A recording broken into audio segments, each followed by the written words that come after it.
Let's get some analysis of what's going on in the Democratic Party. Jim Kessler is the Senior Vice President for Policy and co-founder of Third Way, a self-described centrist think tank that offers fresh thinking, modern solutions to the most challenging problems of the country, is what it says here. Jim, thanks for being here.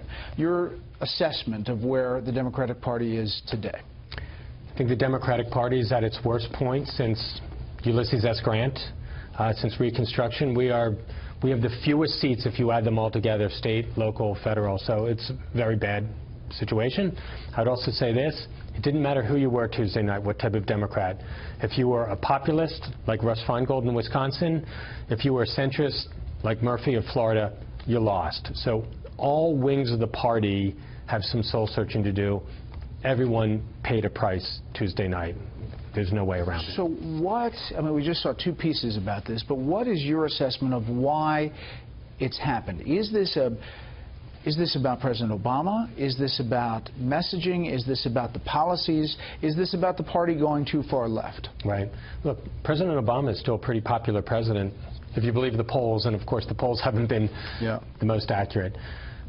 Look, here's what I think is the big problem going on. There's an economic crisis in this country, which is this: there are these huge forces, technology and globalization, and I think neither party have addressed that for the middle class. They have not figured out how to make those huge forces work for people rather than work against people.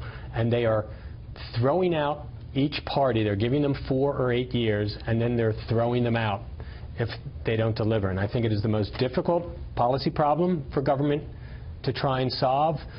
But voters feel this is not happening, and you know that's what we saw here. And Trump really tied into that, touched it, and people could feel that he was getting it. Right. You know, I talked to Jim Webb in the interview that James put in his piece while he was running for president.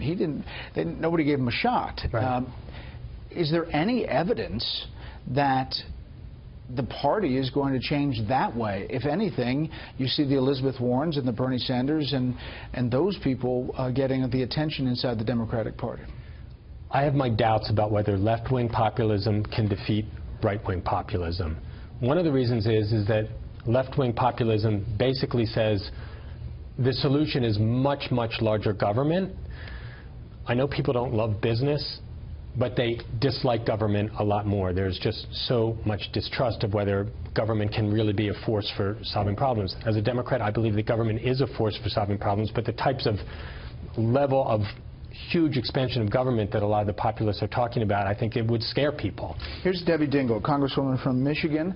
She said she sent up the alarm bells numerous times, talked to President Obama on a visit, said, Mr. President, with all due respect, many of these workers in Michigan don't translate what you've done for them. They don't feel better off. Their real wages have not risen in decades. In fact, for many, it has dropped. They have less purchasing power. Their health insurance costs more. They don't trust the pensions to be there. And because we are in a cyclical industry, they are frightened that something bad could happen at any time. Add to that trade deals that they view as shipping jobs overseas and threatening the ones they have.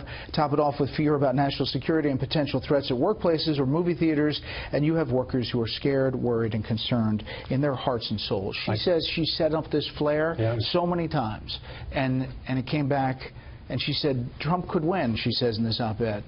And they said, oh, you're crazy. Right. She is a very smart congresswoman, and people should have listened to her. I mean, look, I think if there's a place where the Democrats need to move on economic issues, and this isn't even a left versus centrist thing, is we're a party that talks mostly about making jobs more fair, the workplace more fair.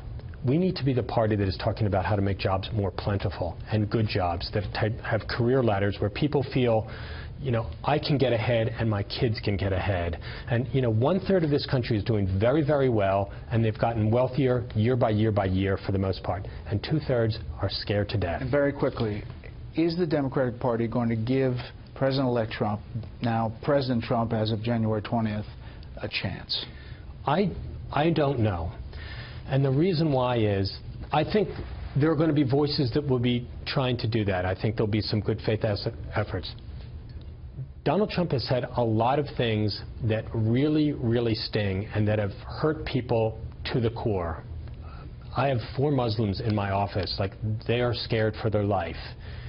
Those things are hard to take back. I think it's more up to Donald Trump than it is up to Democrats, frankly. What you've seen so far, I don't know. I think the jury's out, Brett. Okay.